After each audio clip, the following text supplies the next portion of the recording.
Hey guys, so this video is about the chilling system that I've been using for brewing in this room, actually, because we don't have running water.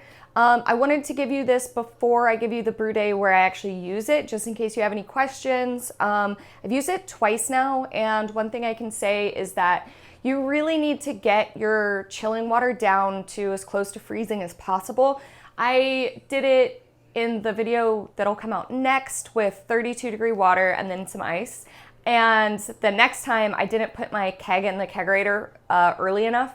So I think it only got around to like 50 or 60 degrees or like 15 degrees Celsius.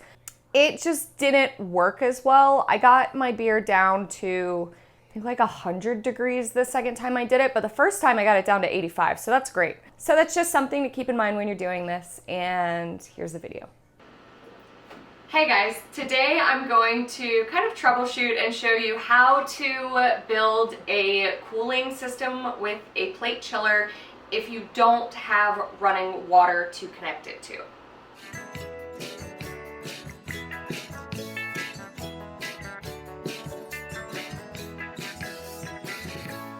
So I've been using this claw hammer system, and the only problem that I've been having, which I have this problem with everything I try to do in the brewery, I don't have running water in here. So the closest water I have is my bathroom sink, but running that much hose really worries me. We have wood floors.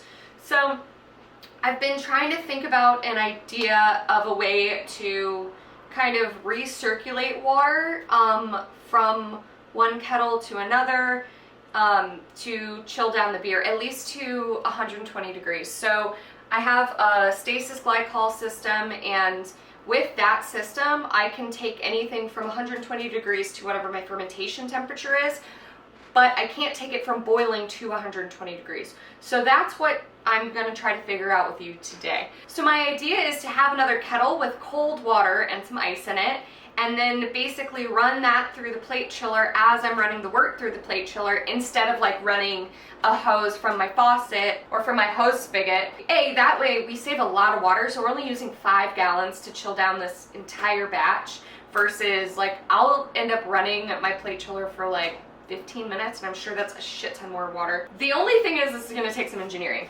So basically what's gonna happen is this pump is going to be the wort pump, and then I'm going to have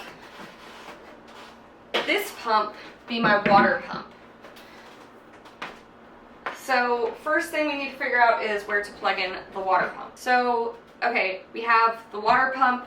This I'm going to hook into some more tubing and then to the plate chiller. So on this plate chiller I have a hose to flare attachment, and then these are quick releases for the wort. This came with my system.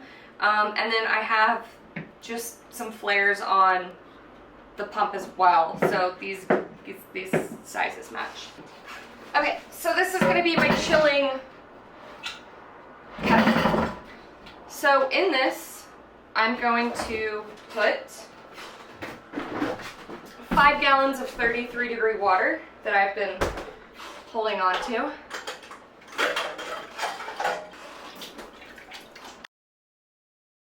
Okay, so now what I need to do is connect my kettle to my plate chiller.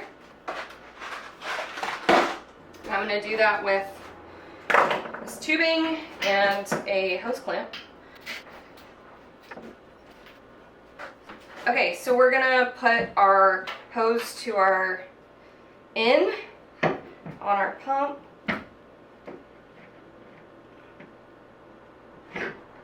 Tighten my hose clamp so it doesn't get messy in here. And then more tubing from the out to the water in.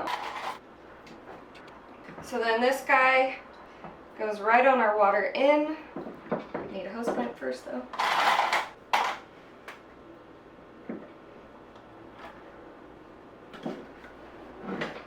This is the water out from this wort chiller, so it needs to go in there. So we've got our water system set up. Now I'm going to work on the wort system. So this is the out hose for the pump, so I'm gonna put it in the wort in on this wort chiller. I've got my hose for my wort out to, I'm gonna go grab some ice. Let's start it.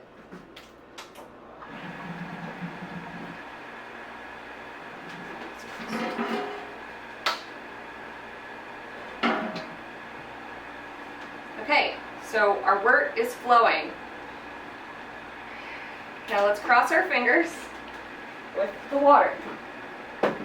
First I need to prime my pump for sure. Never start a pump unless it has water flowing to it or liquid of some sort. All right, I'm starting my water pump. Well, I hope you can use this system to save some water and make places that you didn't think you could brew accessible again. It worked out really well. We're down to 85 degrees.